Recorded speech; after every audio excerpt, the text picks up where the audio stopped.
everybody. So I'm rushing right now because I'm running a couple of minutes late to work, but I'm gonna try to do these morning inspiration videos every day so that, you know, I can keep this momentum going and help with my faith.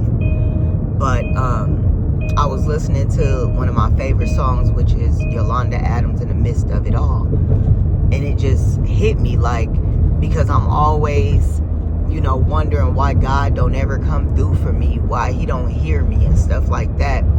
So I'm always like, you know, the stuff that I go through with my kids and then in my personal relationship with my soon-to-be ex-husband, I'm always, you know, like, people tell me, like, girl, don't let this stuff kill you. You be going, you know what I'm saying? Or, you know, you too stressed out. You got to take it easy. So it just hit me like, that's exactly what God's been doing, is keeping me in the midst of it all.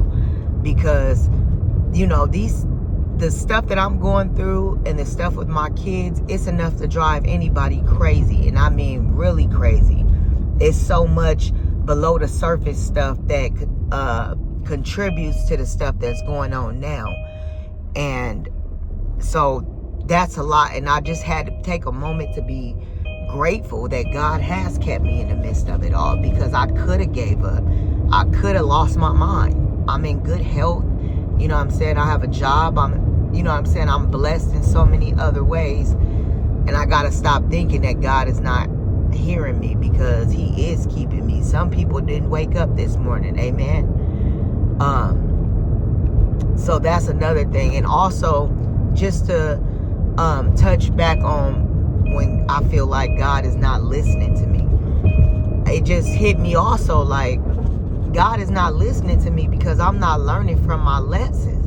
I'm not learning. And I know that because as far as my personal relationships with, you know, the opposite sex, I'm never learning. I was just sitting back talking to my friends and family, like, how do you make the same decision in men 4 times? Like 4 times. You don't learn your lesson at all. The end result is always, you know what I'm saying, the same thing. And it's me, because I'm not learning my lesson. All these relationships, I saw red flags and I chose to ignore them because I wanted to be hopeful and be with that person. But at the end of the day, you got to start paying attention. And that goes back into our episodes where we touch bases on paying attention to the red flags. You can't expect God to help you and bring better into your life if you're not learning from your mistakes and you're not learning from your lessons, and you keep repeating the same cycle. And that's also with my parents, and I repeated that cycle for years. And, you know, up until about 4 or 5 years, I changed my parenting.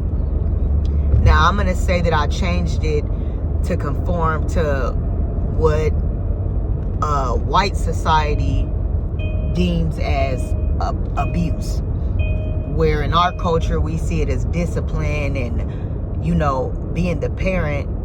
Again, in white society, it's called child abuse. So and I'm not trying to, you know, take child abuse lightly, because I know some kids really do suffer from it. But in this case, that wasn't the case with me. My children didn't have bruises on them, don't have bruises on them. I treated my children very well. I disciplined them, and that's all I'm gonna say. The white folks came in, said that I wasn't allowed to discipline my kids with nothing other than my hand, and that's what I'm not doing. I told them that. They bigger than me. I'm not gonna do that.